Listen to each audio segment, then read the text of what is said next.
Il y a eu des avancées, certes, mais il y a aussi des manquements. Que faire pour rattraper ça? Voilà le débat à l'interne, tel qu'il se passe aujourd'hui au niveau de Benno Siggil Sénégal, sur ces questions fondamentales de la République.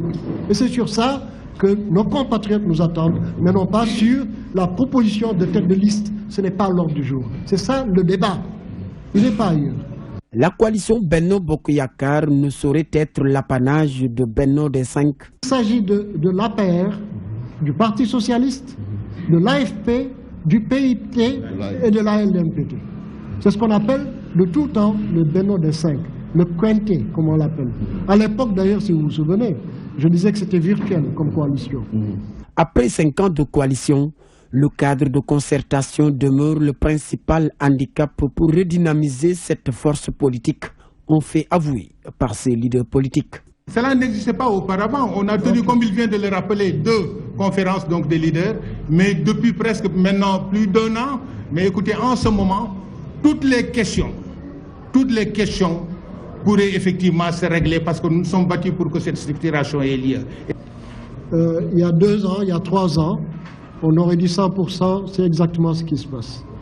Mais je pense que les faits et les péripéties dont vous parlez ont permis de tirer des enseignements et de faire des réglages. Malgré ces imperfections, la conférence des leaders de Benno Siggil Sénégal maintient sa position qui est de rester dans Benno Bokk Yakaar. Je l'annonçais en titre, les travaux de rénovation du marché central aux poissons ont démarré ce lundi. Un complexe commercial sera construit sur place, comme annoncé au mois de janvier dernier par le président de la République. Le ministre de la Restructuration des banlieues a procédé au lancement de cette opération d'assainissement en présence du gouverneur de Dakar ce matin. Une initiative saluée par les mareyeurs qui y voient une satisfaction d'une vieille doléance. Abdoulaye Wanyanga était sur place. Cette journée d'investissement humain rentre dans le cadre du projet de rénovation de ce complexe commercial.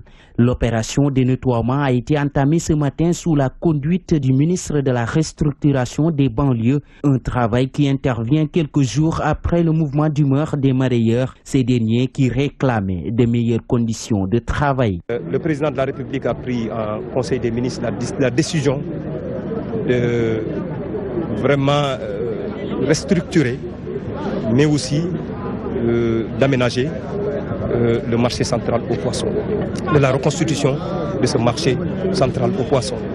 Cette occasion a été saisie par le directeur du marché central aux poissons pour se prononcer sur le bras de fer qui opposait les travailleurs à la direction. Vous savez, la réponse elle est très simple. Dans toutes les entreprises au monde, il arrive des moments où des plages de divergence naissent entre l'autorité et les acteurs. Ça, c'est pas nouveau. C'est pas nouveau. Mais l'essentiel, c'est d'arriver à rétrécir ces plages de divergence. Les mareyeurs, eux, se sont félicités de l'initiative. Ils y voient la satisfaction de leur vieille doléance. L'appréciation que nous avons aujourd'hui, elle est positive. Elle est positive dans la mesure où nous avons commencé l'opération coup de poing, vraiment avec beaucoup de rigueur et d'abnégation. Le marché central aux poissons était dans un état d'insalubrité insupportable. Des actions de nettoiement et de rénovation ont été finalement entamées, ceci dans le seul but de redorer le blason de ce complexe commercial. La gestion du marché central aux poissons va désormais revenir à la ville de Pikine, annonce faite par le ministre de la Restructuration des banlieues, Pape Gorgui Ndong. Toutefois, le ministère de la Pêche aura un droit de regard sur cette gestion qui était une prérogative de la primature depuis plusieurs années. Voici Pape Gorgui Ndong. La volonté du chef de l'État et sa décision de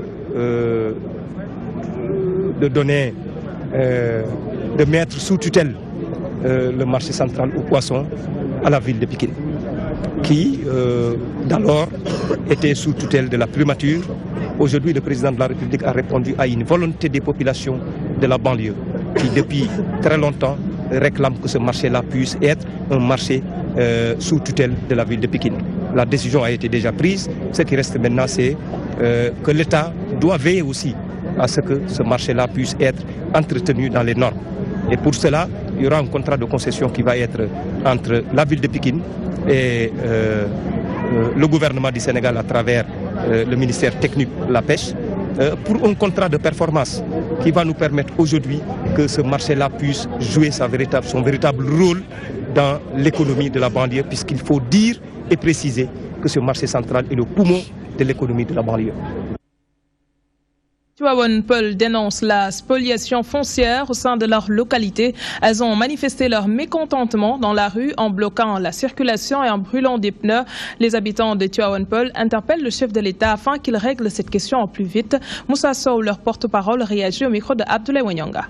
C'est des terres qui nous appartiennent.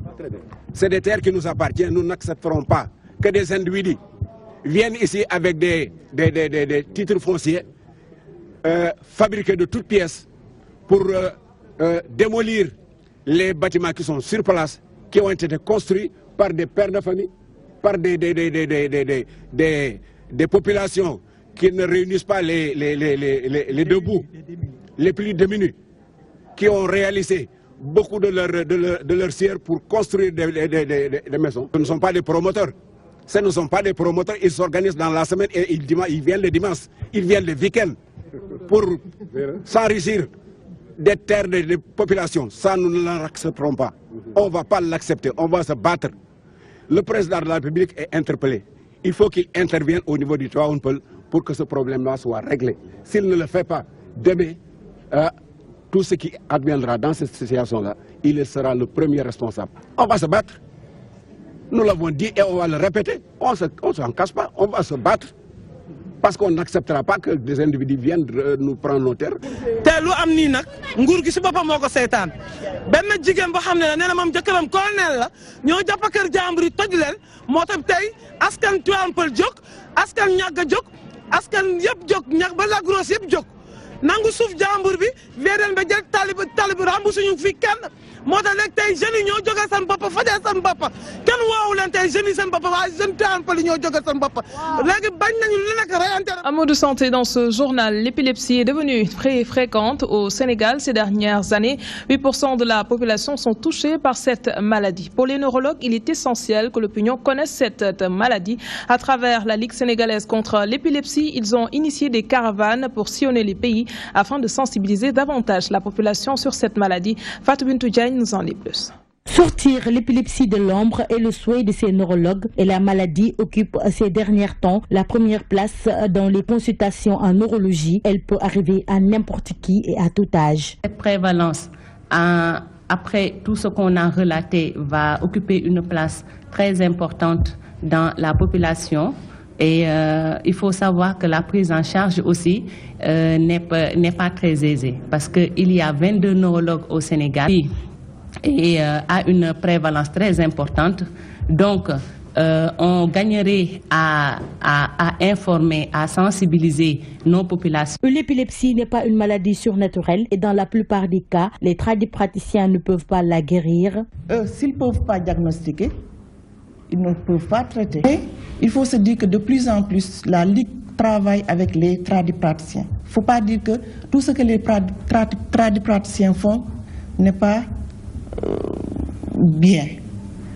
La Ligue a eu à travailler avec les tradipraticiens. On a eu à les convoquer, à travailler avec eux pour voir comment bien organiser, comment bien s'orienter pour travailler ensemble. Les épileptiques sont souvent victimes de stigmatisation et leur insertion sociale et professionnelle pose des fois problème. C'est une maladie qui est très stigmatisante, qui depuis le début des temps, depuis tout le temps, c'est une maladie qui est liée au mysticisme, surtout dans notre contexte africain où c'est vraiment la stigmatisation est très importante.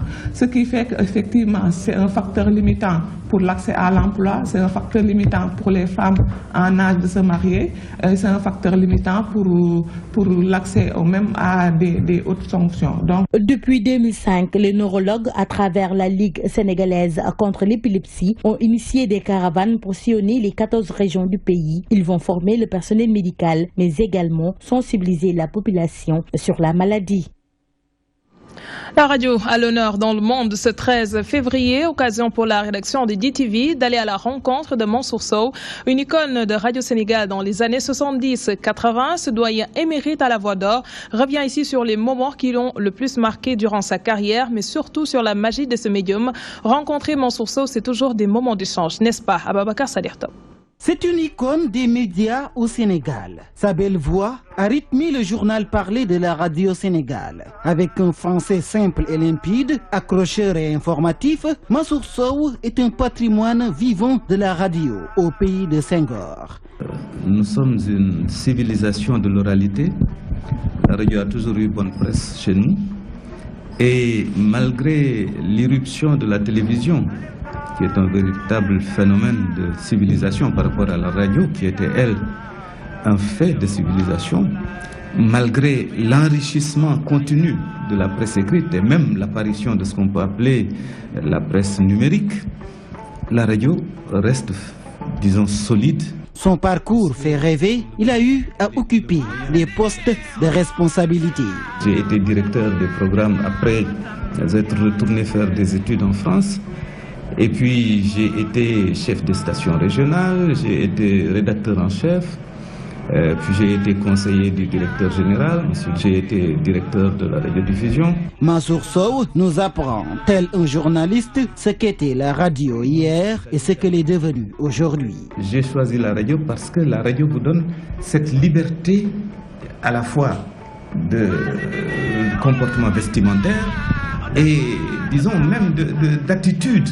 Quand vous êtes à la télévision et qu'une caméra est fixée sur vous, vous ne pouvez pas vous habiller n'importe comment. Il y a toujours la magie du son, de la respiration. Le journal se faisait en direct, tout le monde intervenait en direct, il n'était pas question d'aller enregistrer un papier et de le donner ensuite à lire.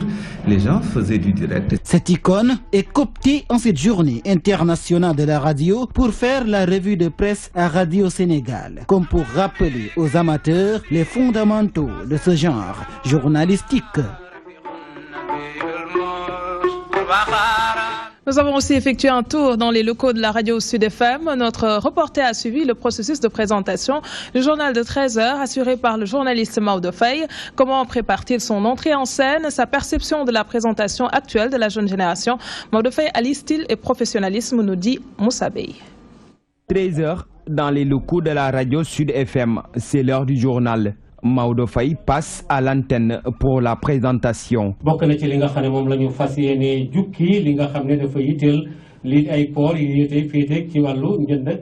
L'intérêt d'un journal bien fait est à rechercher dans la préparation. Le journaliste qui a entamé ses débuts à la radio Nostalgie s'y attelle avec beaucoup de facilité, pouvant être même considéré comme étant un don. La préparation pour moi c'est à quelques secondes du journal. Hein. Je n'ai pas besoin de faire des chapeaux et tout ça parce que maintenant je suis devenu un habitué. Le journal c'est dans mon sang. Mais je prends le journal en français et je traduis simultanément. L'édition durera 42 minutes. Les titres, les reportages, la revue, le doyen assure avec facilité la transition entre les éléments. Au finish, il en sort soulagé d'un fardeau. Quand je finis mon journal tous les 13 heures, de prime abord, c'est comme si moi, je suis déchargé. Parce que le journal n'est pas un élément simple, c'est un élément lourd. Parce qu'il y a eu beaucoup d'obstacles quand il parle au peuple. Un peuple sénégalais qui est un peuple éveillé. Ou parmi ces gens-là, les auditeurs, il y en a qui sont là, qui nous écoutent et qui sont des érudits.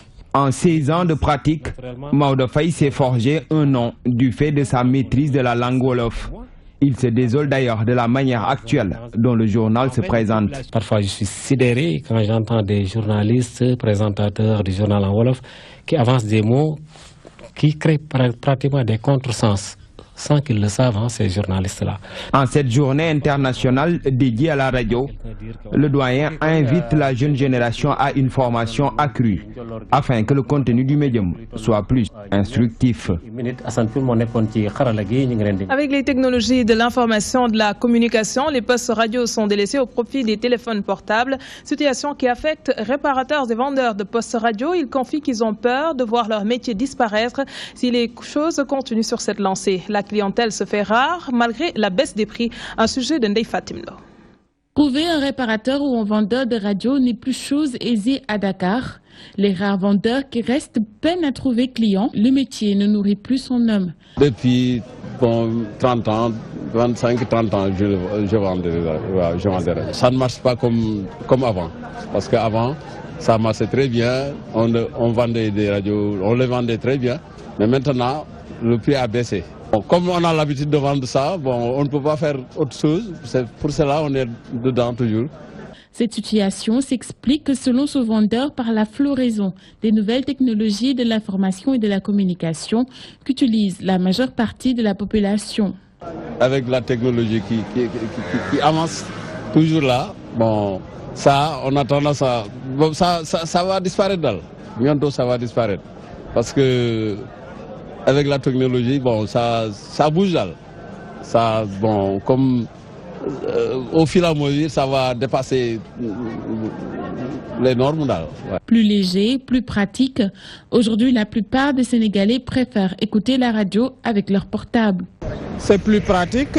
On a le kit, on le met tu le mets dans ton sac et tu travailles ou bien tu fais tes occupations en écoutant la radio. C'est plus pratique. Les radios normales sont des anciens modèles, quoi. Par contre, avec nos téléphones portables, on peut écouter toutes les informations qui nous importent là-dessus. C'est plus léger transporté. La radio est le moyen le plus rapide de s'informer. Aujourd'hui, avec les nouvelles technologies, le téléphone portable est devenu un outil incontournable pour s'informer à tout moment et partout. Alors, Anambé Kouta, c'est dans la région de Kolda. Le ministre de l'Éducation nationale y a inauguré le nouveau collège de la localité. Une vieille doléance des populations qui a pu se matérialiser grâce à l'appui d'une bonne volonté. Il s'agit d'un Sénégalais tapi dans l'ombre qui s'est engagé à offrir ce joyau à l'État du Sénégal. Les autorités administratives et les apprenants ont magnifié ce geste en promettant de bons résultats aux prochains examens. Pape Ousmane Cissé.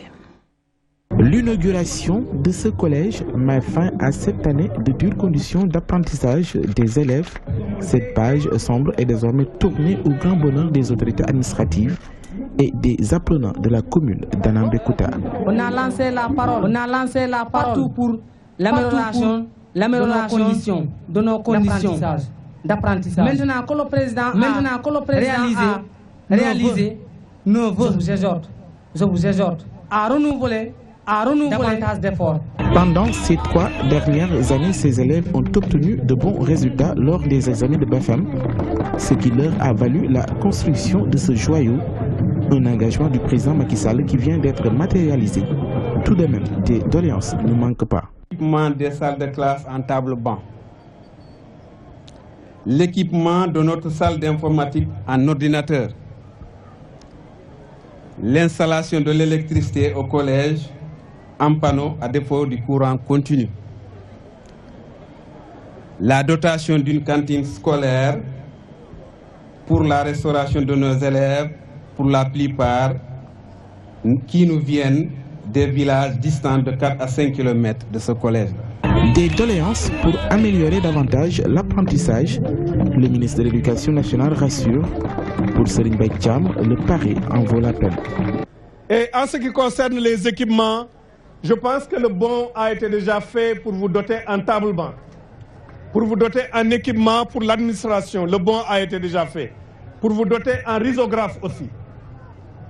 Dans les 2 mois qui viennent, ce matériel-là viendra au niveau de votre collège.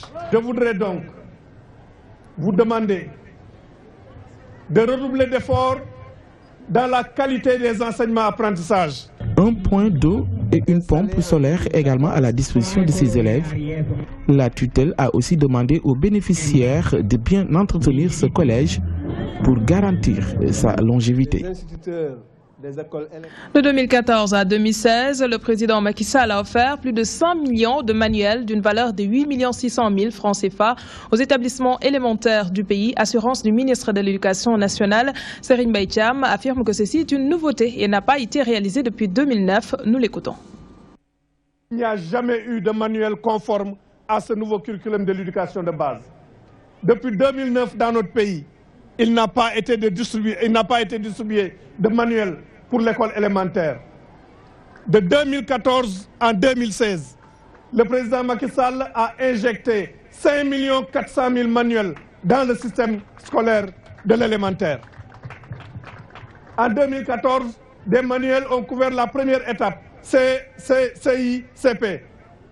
En 2015, les manuels ont couvert la deuxième étape, CE1, CE2.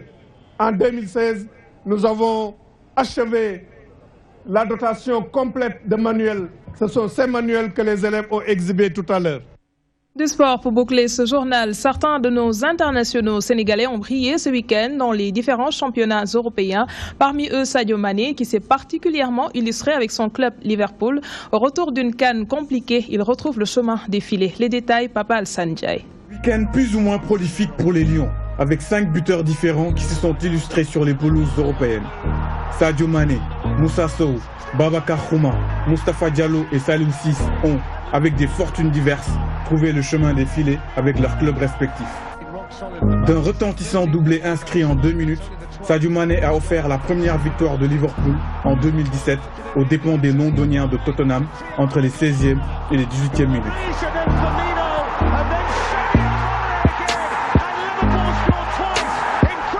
L'attaquant sénégalais porte ainsi son total à 11 buts en première ligue cette saison, égalant au passage à mi-parcours son meilleur total dans le championnat anglais.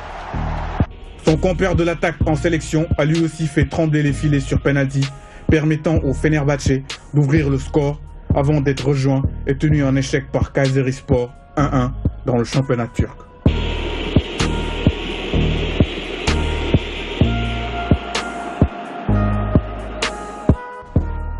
En Serie A italienne, la Fiorentina s'est baladée à domicile devant Udine 3-0 samedi avec un but de Babacar Xhuma